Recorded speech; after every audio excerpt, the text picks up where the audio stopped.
सत्ता में अब राजनीतिक कुंजी खोलते हैं, जहां उत्तर प्रदेश का एक वीडियो काफी ट्रेंड कर रहा है और इस पर राजनीतिक गतिविधि भी काफी ज्यादा है। मामला उत्तर प्रदेश के इटावा का है, जहां का एक वीडियो काफी शेयर किया जा रहा है। इस वीडियो में एक कथावाचक के साथ मारपीट की जा रही है। आरोप है कि पीटने वाले कथावाचक यादव जाति से हैं और पीटने वाले ब्राह्मण समुदाय के हैं। मामले की शुरुआत ऐसे हुई कि इटावा के गांव दादरपुर में कथावाचक मुकुट मणि यादव और उनके सहयोगी संत कुमार यादव भागवत कथा करने गए थे। आरोप है कि तभी ब्राह्मण समाज के लोगों ने उनसे उनकी जाति पूछी।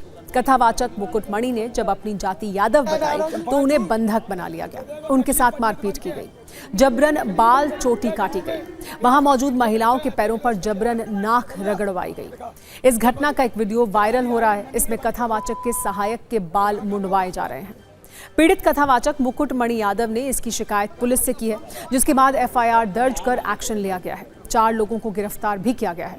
पुलिस का कहना है कि वो आरोपियों पर सख्त सजा दिलवाएंगे। पीड़ित कथावाचक मुकुट मणि यादव ने यह भी बताया कि उनकी सोने की अंगूठी और कैश भी छीन लिया गया। वैसे यहां तक मामला कानून व्यवस्था का था, लेकिन इसके बाद राजनीतिक बयानों की एंट्री हुई। समाजवादी पार्टी के अध्यक्ष अखिलेश यादव ने सक्रिय रूप से इस मुद्दे को उठाया और फिर ये एक राजनीतिक मुद्दा भी बन गया। ये सब कैसे हुआ, ये समझने से पहले आप आरोप और एक्शन वाली ये रील देखिए। तो नकली पंडित बन के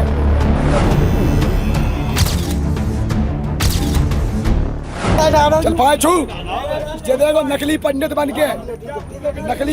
के गांव में ब्यास की सीट पे बैठा है। देख ले उसका चेहरा, कर लिया ये देखा।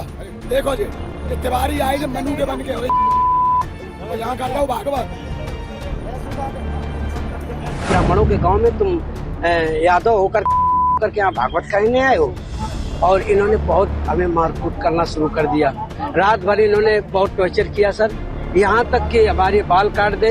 और जो परीक्षित बना था, परीक्षित की मैडम से इन्होंने मूत्र बोले, भाभी आप अपना मूत्र ले आओ। उसे मूत्र से हमारे ऊपर छिड़का इन्होंने।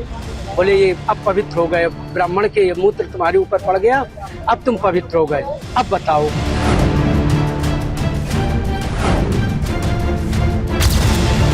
गिनती नहीं, कम से कम 25-30 आदमी तो थे, ऐसे भीड़ थी सर। सभी के पैर छुआए, छोटे बड़े सभी के पैर छुआए सर। मारा भी है हमको लात घूसों से, और उसके बाद उन्होंने पैर छुपाए। उसके बाद जब पैसा ले लिए, जंजीर ले ली, उसके बाद उन्होंने जो है चोटी हमारी काटी। पहले हमारे आचार्य जी की काटी, फिर हमारी चोटी काटी और बजरंगबली के जयकारे लगाए। उसके बाद हमको पंडित जी को व्यास को आमंत्रित किया तो वो व्यास अपने आप को ब्राह्मण बता रहे थे, मैं अग्नोत्री ब्राह्मण हूँ। ठीक, जब उनकी जानकारी हुई तो वो यादव, जब उनसे गहनताई से उनसे पूछताछ जब हम लोगों ने की तो उन्होंने बाद में स्वीकार किया कि मैं यादव हूँ। और उनके आधार पर वो जब आधार दिखाया तो उसमें अग्नोत्री लिख रहे। जात छिपा के हम लोगों को, हमारे साथ विश्वासघात आपने किया। आप कथा में विश्वासघात कर रहे हो, आप ब्राह्मणों से पैर छुलवा रहे हो, उनके प्रति कोई कार्रवाई नहीं। इस वीडियो का तत्काल संज्ञान लिया गया, मौके पर फोर्स भेजी गई और वीडियो के माध्यम से पीड़ित की पहचान की गई। पीड़ित से प्राप्त तहरीर के आधार पर तत्काल थाना बकेवत पर सुसंगत धाराओं में अभियोग पंजीकृत करते हुए 4 आरोपियों को गिरफ्तार किया गया, जिसमें वह मुख्य आरोपी निक्की भी है, जो वीडियो में बाल काटते हुए दिख रहा है। इन्हें जेल भेजा जाएगा और उनके विरुद्ध कड़ी विधिक कार्रवाई की जाएगी। क्योंकि ये मामला जाति से जुड़ा है, इसलिए इसमें सुविधाजनक राजनीति की काफी संभावनाएं मौजूद हैं और विपक्ष ने और सत्ता पक्ष ने इसका भरपूर इस्तेमाल भी किया है। समाजवादी पार्टी ने पीड़ित कथावाचक मुकुट मणि यादव और उनके 2 सहायक संत कुमार यादव और श्याम जी कठेरिया को अपने दफ्तर बुलाया। खुद अखिलेश यादव उस दौरान समाजवादी पार्टी के दफ्तर में मौजूद रहे। उन्होंने इनसे भागवत कथा कराई और फिर तीनों को 51,000 रुपए दिए गए। इसके बाद अखिलेश यादव ने कुछ सवाल उठाए। उन्होंने पूछा कि जब भागवत कथा सब सुन सकते हैं तो बोल क्यों नहीं सकते? भागवत कथा तो भगवान कृष्ण से जुड़ी है। जब कृष्ण भक्तों को कथा करने से रोका जाएगा तो ये कैसे बर्दाश्त होगा? उन्होंने ये भी कहा कि अगर अगले 3 दिन में कड़ी कार्रवाई नहीं हुई तो पीडीए के मान सम्मान की रक्षा के लिए वो एक बड़ा आंदोलन करेंगे। हालांकि सरकार के मंत्री और सत्ता पक्ष के सांसद ये कह रहे हैं कि दोषियों पर एक्शन हो रहा है, इसे राजनीतिक रंग देने की जरूरत नहीं है।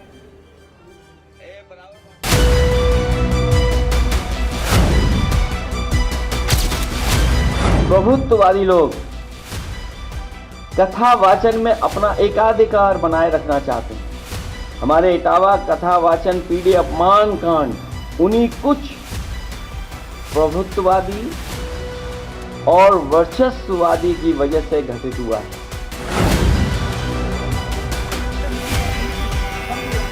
अगर कोई पीड़ित परिवार का मंदिर चला जाए तो मंदिर को गंगा जल से धोते हैं, और अब तो सीमा लांघने ये वर्चस्ववादी आखिरकार किसका आशीर्वाद है? क्या सरकार का आशीर्वाद नहीं है, जिसकी वजह से सर तक मुंडवा दे रहे हैं, पेशाब तक करवा दे रहे हैं? आखिरकार ये वर्चस्ववादी और प्रभुत्ववादी लोग इतनी ताकत कहां से पा रहे हैं? भाजपा राज में पीड़ित समाज को हे दृष्टि से देखा जाता है। इस घटना की हम निंदा करते हैं और जो दोषी हैं उनके खिलाफ FIR हो गई है, गिरफ्तारी भी हो गई है कुछ लोगों की, और जो भी उसमें दोषी हैं उनके खिलाफ कार्रवाई होगी। कानून का राज है। संविधान में जो बाबा साहब डॉक्टर अम्बेडकर ने व्यवस्था दिया है, कानून सबके लिए बराबर है, तो कानून के दायरे में कार्रवाई हो रही है। वो चिंता न करें, चिंतन करें। उत्तर प्रदेश में कहीं भेदभाव नहीं है, जनता को गुमराह करना चाहते हैं। ये अखिलेश यादव की बौखलाहट है। हमारे राज्य में 0 टॉलरेंस है। अगर कहीं कोई अपराध करेगा या कहीं कोई किसी को अपमानित करेगा तो निश्चित तौर से उस पर प्रशासन सख्त कार्रवाई करेगा। भारत में हर किसी को संविधान ने बराबरी का हक दिया है, चाहे वो किसी भी जाति, धर्म या भाषा का हो। कथा कीर्तन का अधिकार सिर्फ एक जाति विशेष को नहीं है।